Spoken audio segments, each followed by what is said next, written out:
Bonjour à tous et bienvenue. Aujourd'hui, on ne va pas seulement parler de maladies, mais de la force invisible qui nous protège tous, la santé publique. Mon nom est Bénédicte et je suis épidémiologiste. Mon travail consiste à traquer les menaces et à comprendre comment elles se propagent. Mais avant de soigner, notre mission est de prévenir. On entend souvent parler de prévention, mais concrètement, qu'est-ce que prévenir une maladie en santé publique? Est-ce juste se laver les mains ou est-ce beaucoup plus vaste? Dans cette vidéo, nous allons plonger au cœur de l'action pour découvrir l'apport fondamental de la santé publique dans le maintien de notre bien-être collectif. Préparez-vous à comprendre pourquoi stopper la maladie avant qu'elle ne frappe est la véritable clé d'une société saine. C'est parti. La prévention des maladies, selon la définition de l'Organisation mondiale de la santé, OMS, dans le contexte de la santé publique, est l'un des piliers fondamentaux. Définition selon l'OMS. L'OMS définit la prévention comme l'ensemble des mesures visant à éviter ou réduire le nombre et la gravité des maladies, des accidents et des handicaps. En d'autres termes, il s'agit d'agir avant qu'un problème de santé n'apparaisse ou ne s'aggrave, afin de protéger la population. Touche 3. Les niveaux classiques de prévention. En santé publique, la prévention est traditionnellement divisée en 3 niveaux, définis par le moment d'intervention par rapport à l'histoire naturelle de la maladie.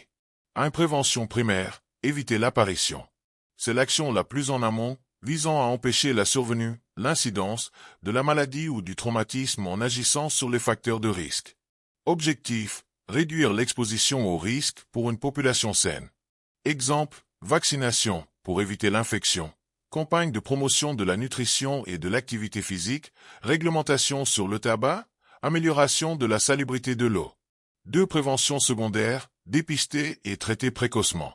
Elle intervient après l'apparition biologique de la maladie, mais avant l'expression clinique complète des symptômes. Elle vise à réduire la prévalence, le nombre de cas, en identifiant et traitant le problème au stade le plus précoce possible. Objectif, interrompre l'évolution de la maladie ou du trouble. Exemple, dépistage du cancer du sein, mammographie, test de glycémie pour le diabète, prise en charge rapide et traitement d'une infection débutante. 3. Prévention tertiaire, limiter les complications. Elle intervient après l'apparition et la confirmation de la maladie. Elle vise à réduire les conséquences, les complications, les rechutes et à limiter les incapacités et les handicaps. Objectif, réduire les séquelles et améliorer la qualité de vie. Exemple, rééducation après un accident vasculaire cérébral, AVC, ou un accident, éducation thérapeutique des patients, diabète, asthme, programme de réinsertion sociale ou professionnelle. Schéma illustratif. Pour mieux visualiser ces niveaux d'intervention par rapport à l'évolution de la maladie. L'approche moderne de l'OMS et de la santé publique insiste également sur la promotion de la santé, qui est un processus plus large visant à donner aux gens les moyens d'exercer un plus grand contrôle sur les déterminants de leur santé. Nous arrivons au terme de cette exploration.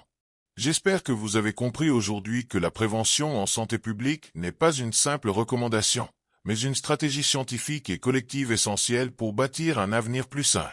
C'est l'apport fondamental de notre discipline. Si vous avez trouvé cette analyse utile pour mieux comprendre le rôle de l'épidémiologie et de la santé publique. 1. Laissez un j'aime pour que cette information atteigne plus de monde. 2. Abonnez-vous à la chaîne. 3. Et surtout, activez la cloche de notification pour ne manquer aucune de nos prochaines analyses sur la santé.